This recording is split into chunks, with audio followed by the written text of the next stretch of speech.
bridge of the Eternal Dawn was quiet. Too quiet. Admiral Park Tae-ho stood at the main window, watching pieces of destroyed ships float past like dead leaves in water. Some of those pieces had been his ships. Some had been his friends. Behind him, the bridge crew worked in silence. Nobody spoke unless they had to. What was there to say? They had lost.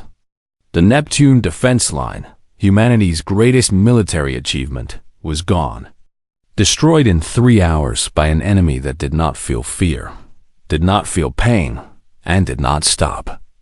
The Vectari had come from beyond known space. At first, humanity tried to talk to them. They sent messages of peace. They sent gifts. They sent their best diplomats. The Vectari ate them all. Not because they were evil. Not because they hated humans. They simply consumed. It was what they did.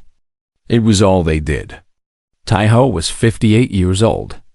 He had been a soldier for 40 of those years. He had seen wars before. He had won wars before. But this was different. This was not a war. This was an extinction. "Admiral," said a young voice behind him. Tae-ho turned. Captain Lee Jizu stood there, her face pale but her eyes steady. She was only 29, but she had already survived 3 major battles against the Vectari. That made her one of the most experienced officers left alive. "What is it, Captain?" Tae-ho asked. "We have received a transmission from Mars, Priority 1. It is from Dr. Kim Yuna." Tae-ho frowned. He knew that name. Kim Yuna was a scientist who studied old things, ancient things. She had spent 20 years digging in the red dirt of Mars, looking for answers to questions nobody else was asking. Most people thought she was crazy. Maybe she was. But Tae-ho remembered meeting her once, years ago. There had been something in her eyes. Something that said she knew things others did not. "Put it through," he said. The main screen flickered. A woman appeared. She was in her 50s, with gray in her hair and dust on her face. Behind her, Tae-ho could see rock walls and strange lights. "Admiral Tae-ho," Dr. Kim said. Her voice was shaking, but not from fear. From excitement. "I know you have no reason to listen to me. I know the war is lost. But I have found something. Something that changes everything." "Dr. Kim," Tae-ho said slowly, "we have 3 weeks before the Vectari reach Earth. I do not have time for mysteries. Then make time." Her eyes burned through the screen. "Admiral, the ruins I have been studying are not alien. They are human. And they are 65 million years old." The bridge went completely silent. Even the machines seemed to stop humming. "That is impossible," Tae-ho said. "I thought so too. For 20 years, I thought so. But I was wrong. There was a human civilization before us. An advanced one. They built things we cannot understand. They knew things we have forgotten. And they left something behind." She paused. "They left warriors. Sleeping warriors. 12 of them. Sealed in a vault beneath Olympus Mogs. Waiting. Waiting for what? For us to need them." Commander Biksuho stepped forward. He was Tae-ho's second in command, a large man with a face like stone. He never showed emotion. But now, his voice was uncertain. "Admiral, this sounds like a story for children." "Maybe," Tae-ho said. "Or maybe it is our only chance." He looked at the screen. "Dr. Kim, can these warriors be awakened?" "Yes, but there is a cost. The technology requires a blood sacrifice. Someone must die to power the awakening." She looked down. "My mentor, Professor Oh Min-ho, has already volunteered. He is old and sick. He says this is how he wants to go, giving humanity a chance." Tae-ho felt something twist in his chest. He had sent thousands of soldiers to their deaths. But somehow, Hearing about this old professor offering his life felt different. It felt like hope wrapped in sadness. How do we know this is real? Captain Lee Jisoo asked. How do we know these warriors can fight the Vectari? Dr. Kim smiled. It was a tired smile, but real, because the ancient texts describe the enemy they fought. A hive mind. A swarm that consumed worlds. A weapon created to cleanse the galaxy. She leaned closer to the camera. They fought the ancestors of the Vectari, and they knew how to beat them. Taiho made his decision. It was not a hard choice. When you have nothing left, you grab at anything. Set course for Mars, he ordered. Maximum speed. Commander Beak looked at him. Admiral, if we leave our position, Earth will have no defense. Earth has no defense anyway, Taiho said quietly. The Neptune line is gone. Our fleet is broken. We have 17 ships left. 17 ships against a swarm of millions. He turned to face his crew. I am not going to sit here and wait to die. I am going to Mars. I am going to wake up whatever is sleeping in that mountain. And then I am going to find a way to save our people. Nobody argued. What could they say? He was right. They all knew it. As the eternal dawn turned toward Mars, Taiho looked out the window one last time. Behind them, the debris field of humanity's greatest defeat stretched across the darkness. Ahead of them, the red dot of Mars grew slowly larger. Captain Lee Jisoo came to stand beside him. Do you believe her? She asked quietly. Do you believe there are really ancient warriors sleeping on Mars? Taiho was silent for a long moment.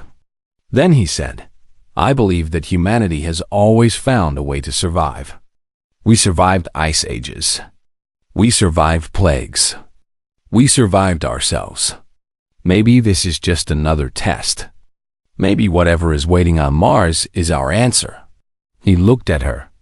Or maybe it is nothing, and we will all die in 3 weeks. But I would rather die trying than die waiting. Lee Jisoo nodded slowly. She understood. They all understood. The ship flew toward Mars.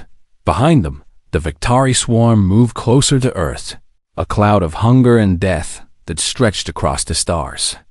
Ahead of them, something ancient waited in the darkness beneath a mountain. Humanity had been defeated.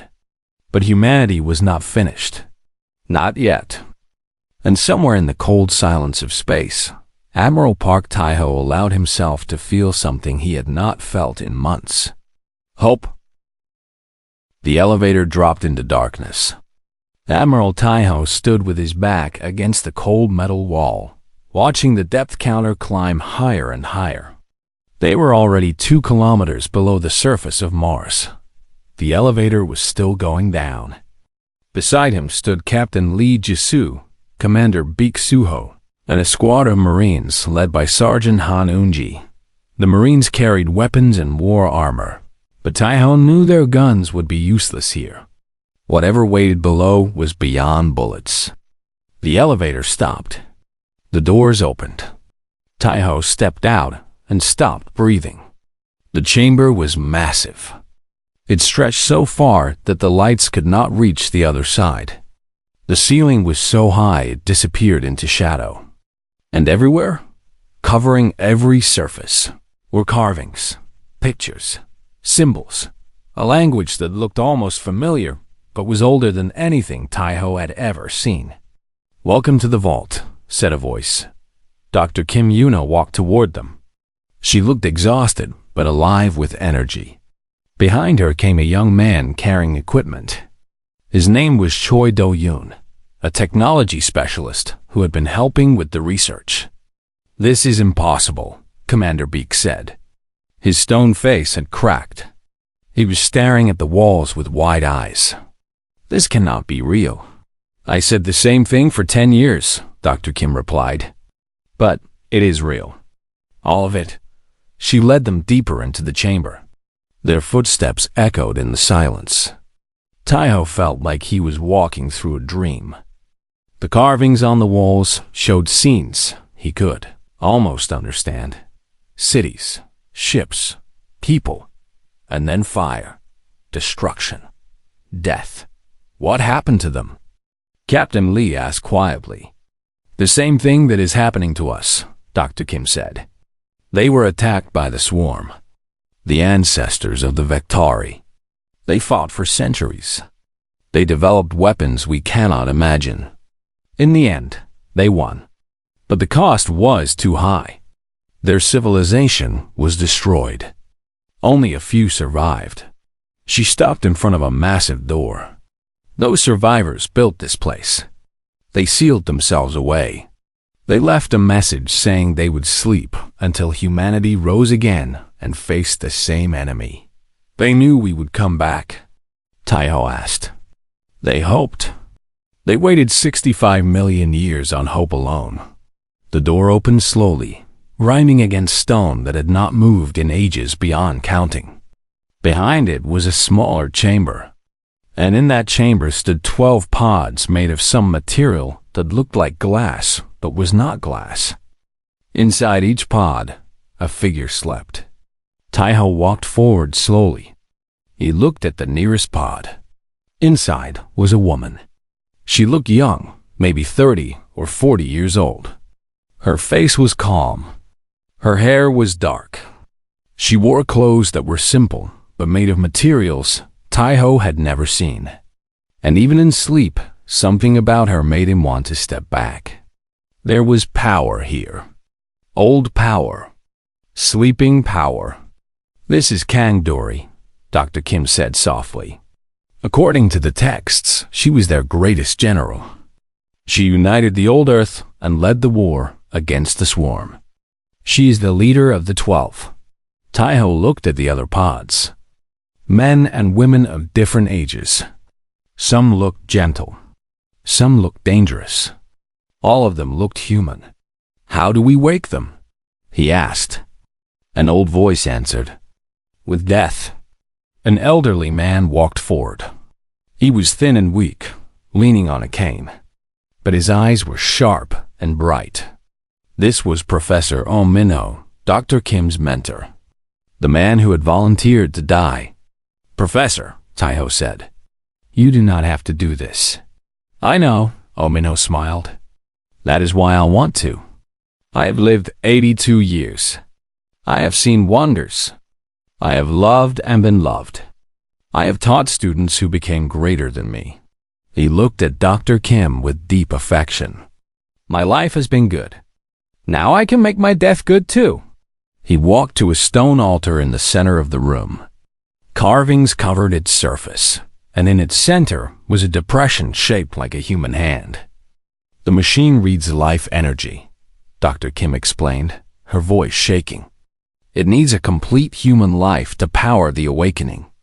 All memories, all experiences, everything that makes a person who they are. Professor O placed his hand on the altar. The carvings began to glow with soft blue light. Yuna, he said, looking at Dr. Kim, you are my best student. You never stopped believing when everyone else laughed. You found this place. You found them. Whatever happens next, remember that you gave humanity a chance. Dr. Kim was crying. She nodded but could not speak. The old professor closed his eyes. The blue light grew brighter. It traveled up his arm, into his chest, into his head. His body began to glow from inside. And then, slowly, peacefully, he began to fade. Not burning, not dying in pain. Just fading like morning mist in sunlight until there was nothing left but light. The light rushed from the altar into the 12 pods. The glass surfaces cracked. Steam rose. And one by one, the pods opened. Taiho watched as Kang Dory opened her eyes. They were dark and deep and older than mountains. She sat up slowly, breathing air that had not touched lungs in 65 million years. She looked around the chamber. She looked at the small group of humans standing before her. She looked at the altar where an old man had just given his life. Then she spoke. Her voice was rough from long sleep, but strong. "The swarm has returned." It was not a question. She knew. Somehow, she knew. "Yes," Admiral Taiho said. "We call them the Vectari now. They are killing us." Kang Dori stood. She was tall, taller than Taiho expected. Around her, the other ancients were waking, stretching, remembering.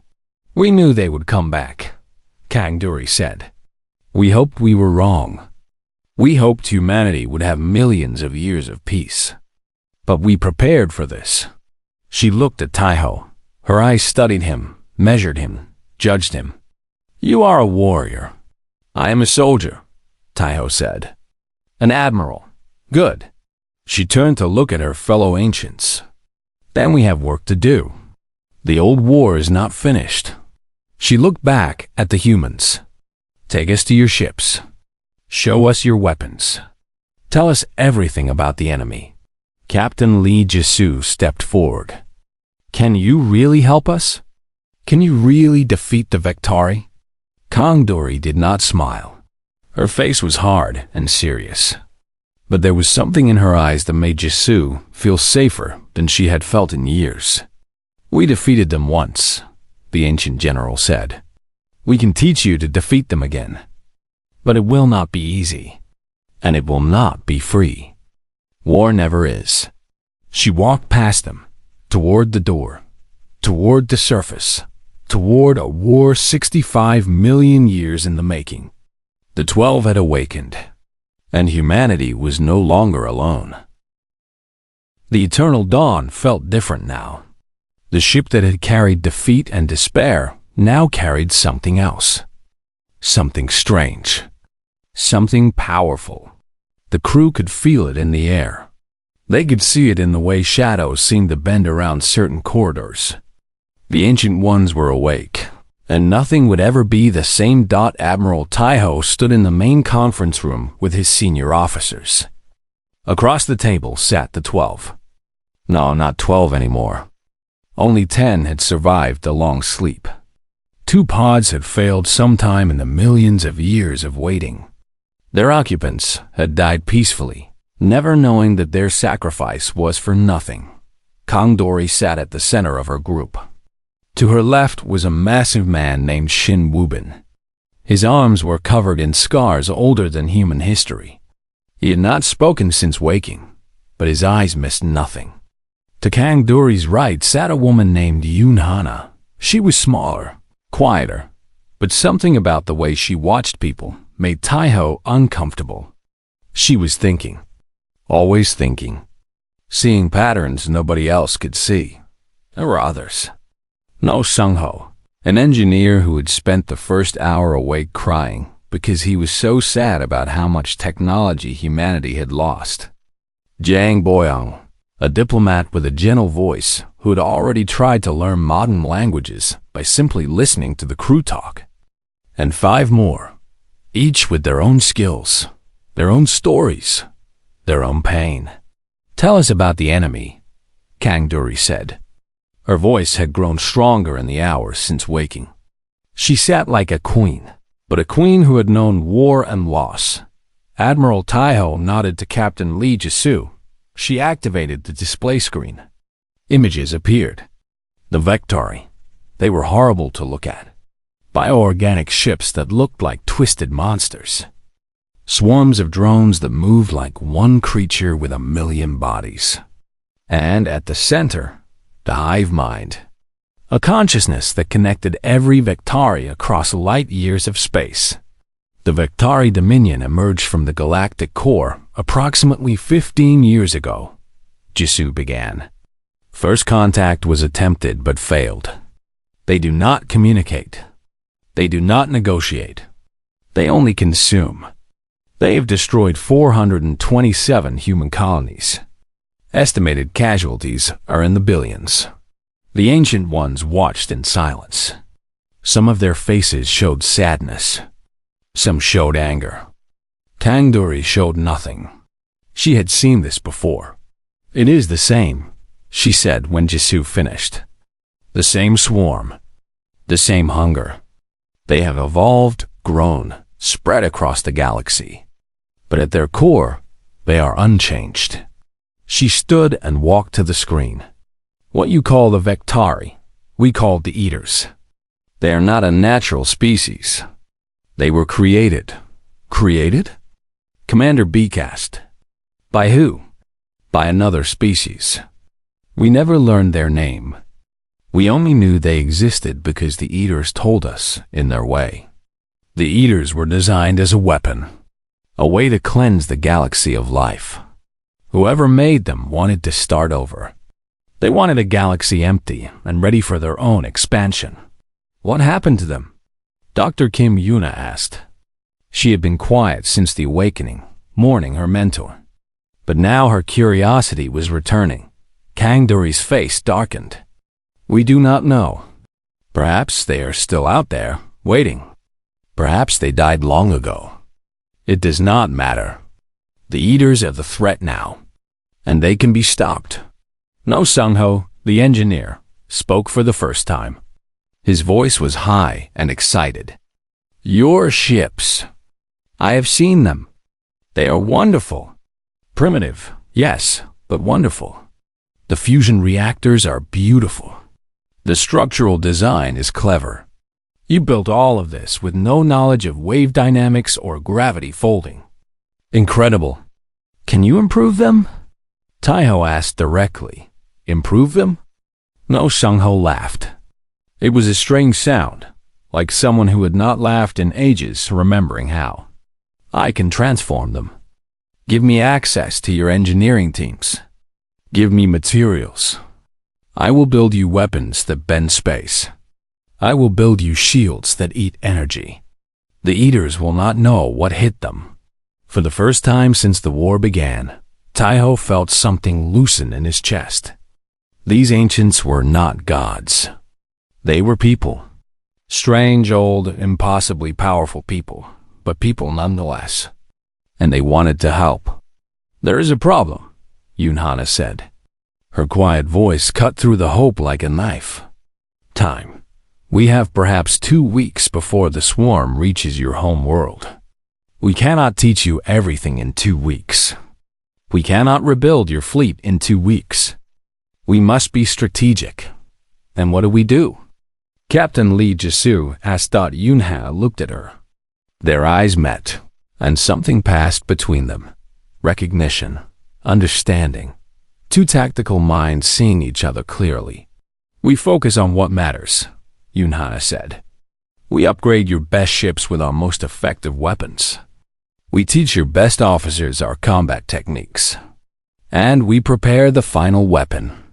The one that ended the war last time. What weapon? Taiho asked. Kang Duri and Yunhana exchanged a look. Something heavy passed between them. Something painful.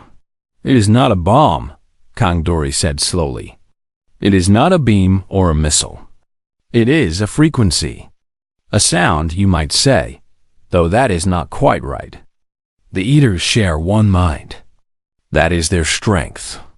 But it is also their weakness.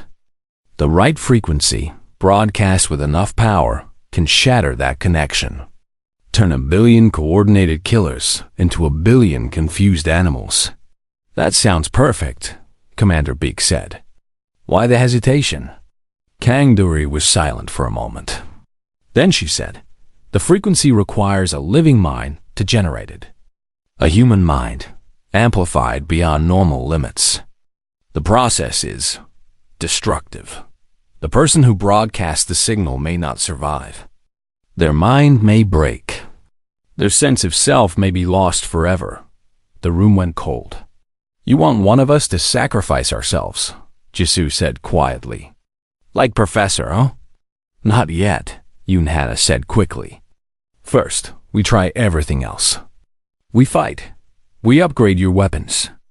We kill as many Eaters as we can. The frequency is a last resort. She paused. But someone must prepare. Someone must train.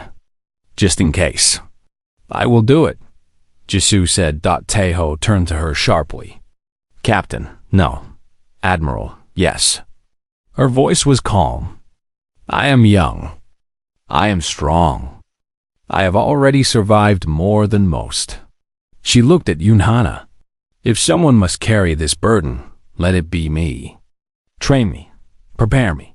And if the moment comes, I will be ready. Yunhana studied her for a long time. Then she nodded slowly. You have fire, the ancient strategist said. That is good. You will need it. Kang Duri stood. Then we begin. No Sung-ho, go with their engineers. Start the upgrades. Shin Wubin, find their best warriors. Teach them how to fight a hive mind. Yunhana, take this young captain. Begin her training. She looked at Taiho. Admiral, you and I must talk. Leader to leader. There is much you need to know. The meeting ended. The ancients spread throughout the ship, each carrying knowledge that could change everything. And in the silence left behind, Admiral Taiho looked out at the stars.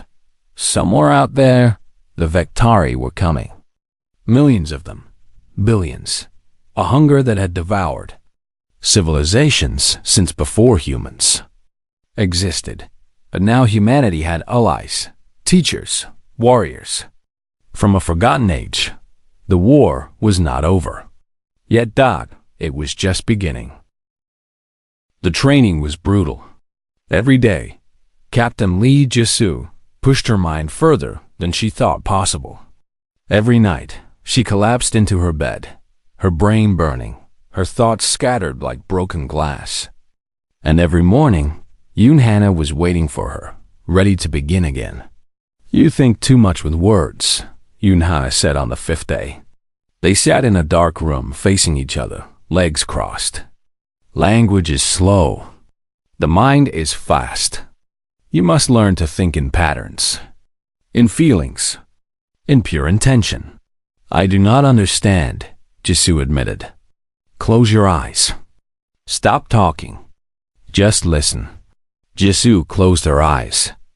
At first, she heard nothing. Then, slowly, she began to feel something. A presence. Yunhana's mind, reaching toward her, not with words, but with something deeper. An image formed in Jisoo's thoughts. A battlefield. Ships moving. Enemies approaching. She could feel where each ship would be in the next second, the next minute, the next hour. The future unfolded like a flower opening. This is precognition, Yunhana said. Not magic, just mathematics. The universe follows rules. If you understand the rules deeply enough, you can see where they lead. It hurts, Jisoo whispered.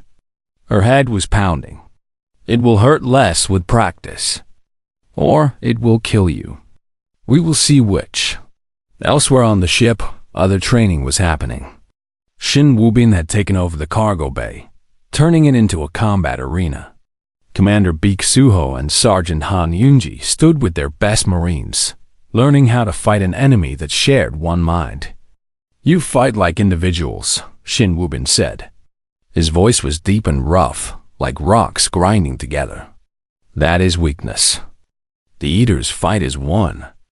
Every drone knows what every other drone knows. If you kill one, the others learn. They adapt. They surround you. Then how do we beat them? Sergeant Han asked. Shin Wubin smiled. It was not a friendly smile. You become one too. You learn to feel your brothers and sisters. You learn to move as a unit, think as a unit, die as a unit if necessary. And you learn to strike at the connections, not the bodies. Kill the links and the drones become nothing. He threw a training weapon to Commander Beek. Show me what you know. Beek attacked. He was fast and skilled, one of the best fighters in the fleet.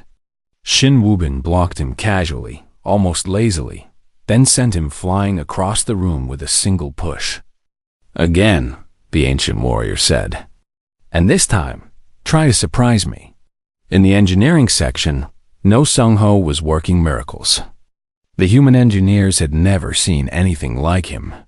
He spoke to machines as if they were friends. He understood systems in minutes that had taken them years to master. And he was kind about it, never insulting their limitations, always excited to learn how they had solved problems with such primitive tools. "Your power systems are inefficient," he explained to the chief engineer, a tired woman named Specialist Choi. "You waste energy fighting gravity instead of using it. Watch." He made adjustments to a small device. It hummed, then lifted off the table and floated in the air. "Gravity is not an enemy. It is a river. You just need to learn to swim in it." "Can you do this to our ships?" Choi asked, her eyes wide. "I can do better. I can make your ships fold space. Not much, not far, but enough.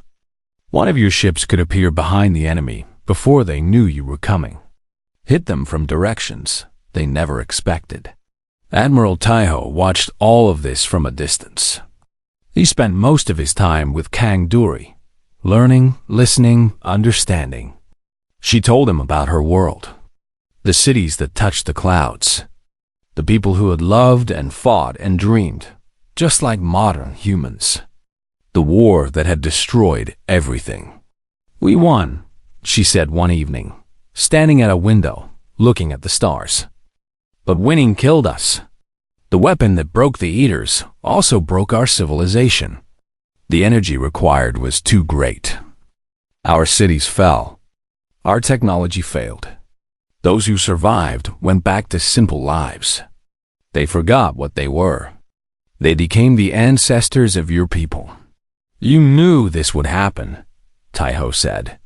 "You chose to sleep instead of rebuild. We chose to wait. We hoped the cycle would not repeat. We hoped you would have peace." She turned to look at him. "I am sorry we were wrong." On the 10th day, the Vectari arrived early. A scout fleet appeared near Jupiter's moons. Only 50 ships, but 50 was enough to destroy everything humanity had left. The Eternal Dawn and its sister ships moved to intercept. This would be the first test of their new weapons. Taiho stood on the bridge, watching the enemy approach. The Vivectari ships were ugly things, living metal twisted into shapes that hurt to look at. They moved without engines, pushed by forces humanity did not understand. "All ships prepare to engage," Taiho ordered. "Remember your training. Fight as one." The battle began. The new weapons worked. Energy beams that bent around shields, tearing into Vectari hulls. Gravity bombs that crushed drones into paste. Ships that flickered and reappeared in unexpected places. The Vectari had never faced anything like it, but they adapted. That was the terror of fighting a hive mind. Every trick only worked once. The second time, they were ready. One by one, human ships began to fall. Then an ancient ship joined the fight, carrying 2 of the 12. Their weapons were beyond anything Taiho had seen. Reality seemed to crack around their beams. Vectari ships simply stopped existing where those weapons touched them. The battle turned. The Vectari scout fleet was destroyed, but the cost was high. 2 of the ancient ones had died. Their ship had taken a direct hit from a Vectari command vessel. The explosion had been beautiful and terrible. Light and fire and the end of warriors who had survived 65 million years. Kang Dori did not weep. Her face was stone as she received the news. But Taiho saw her hands shaking. He saw the weight of loss that she carried, growing heavier with every death. "We cannot fight them ship to ship," Yunha said at the emergency meeting that night. "Even with our weapons, they are too many. We killed 50 ships today and lost 2 of us. They have millions of ships coming. The mathematics is simple. We cannot win this way." "Then we use the frequency," Captain Lee Jisoo said. Her voice was steady. Her training was almost complete. "I am ready." "You might die," Kang Duri said flatly. "You understand this?" "I understand. But if I do not try, everyone dies." My death for the survival of humanity seems like a fair trade. Kang Duri studied her for a long moment. Then she nodded slowly. We will amplify the signal together. All of us who remain. 8 ancients and 1 modern human. Perhaps together we can bear the weight. Perhaps we can all survive. She paused. Or perhaps we will all die together. Either way, we will try. Outside the window, the stars burned cold and distant. Somewhere out there, the main Victari fleet was approaching. Millions of ships. Billions of drones. The hunger of ages. Humanity had 1 week left. 1 week to prepare for the final battle. 1 week to save or lose everything. Jisoo looked out at those stars and did not feel afraid. She felt ready. Whatever came next, she would face it. That was what humans did. Earth had never looked more beautiful. From orbit, it was a blue and green jewel, floating in the darkness, the only home humanity had ever truly known. Captain Lee Jisoo stood at the observation window of the eternal dawn, watching the planet turn slowly below. Behind her, the stars were growing dark. The Victari had arrived. They filled the sky like a plague. Millions of ships stretching from horizon to horizon, blocking the light of distant suns. Each ship carried thousands of drones. Each drone was a piece of the hive mind, connected to every other piece, thinking one thought, feeling one hunger. Consume, spread, consume. Admiral Taiho's voice echoed through the ship. All vessels, this is the Admiral. Today we fight for our home. Today we fight for everyone we have ever loved. The enemy is vast. The enemy is powerful. But the enemy has never faced humanity. The enemy has never faced people who refuse to give up. He paused. Whatever happens in the next few hours, know this. I am proud to serve with you. Now let us show these monsters what humans are made of. The human fleet was small. 17 ships, upgraded with ancient technology, crewed by men and women who knew they might not survive the day. Against them stood a force that could darken planets. The battle began. Energy beams split the darkness. Ships exploded on both sides. The ancient weapons carved paths through the Victari swarm, destroying hundreds of ships with each blast. But hundreds was nothing. The Victari kept coming, endless waves of hunger and death. Jisoo did not watch the battle. She was in a special chamber at the heart of the ship, sitting in a circle with the 8 surviving ancient ones. Kang Duri was beside her. Yoon Hana held her hand. The others sat in positions that Jisoo did not understand but could feel were important. Are you ready? Kang Duri asked. No, Jisoo admitted, but I will do it anyway. Kang Duri almost smiled. That is the human way. Do what must be done, even when you are afraid. Even when you are not ready. She looked at the others. We will join our minds with yours. We will share the burden. Together, we may survive. Or we may all die together, Yoonha added quietly. That would not be so bad. Dying with friends is better than dying alone. Jisoo closed her eyes. She felt the ancients reaching toward her, their minds touching hers like hands in the darkness. They were old, so old. They carried memories of a world that had been dust for 65 million years. They carried pain and loss and love and hope. They carried everything that made them human, even after all this time. And at the center of it all, Jisoo felt herself. A small woman from a small country on a small planet, suddenly connected to powers beyond imagination. She was terrified. She was amazed. She was ready. Outside, the battle was going badly. The human fleet was being pushed back. 3 ships had been destroyed. Then 5. The Victari were learning, adapting, finding ways around the ancient weapons. Commander Beak. Suho fought bravely, leading what remained of the marine forces against boarding parties that broke through the shields. Sergeant Hana Yunji died protecting her squad, taking 10 drones with her before she fell. Admiral Taiho watched the battle from his command chair. His ship was damaged, smoke filling the corridors, fires burning in the lower decks. But he did not retreat. He could not retreat. There was nowhere to go. How much longer? He asked, looking at the communications officer. They need more time, sir. The frequency is not ready. Taiho nodded. Then we buy them time. All ships, push forward. Hit them with everything we have. The human fleet charged into the swarm. It was suicide. They all knew it. But they did it anyway, because that was what humans did. They fought. They bled. They died. And they never stopped hoping. In the chamber, Jisoo opened her mouth and screamed. It was not a normal scream. It was the frequency, the weapon that had ended the war 65 million years ago. It poured out of her, amplified by the ancient minds around her, broadcast through the ship's systems, spreading across space at the speed of light. The Vectari felt it immediately.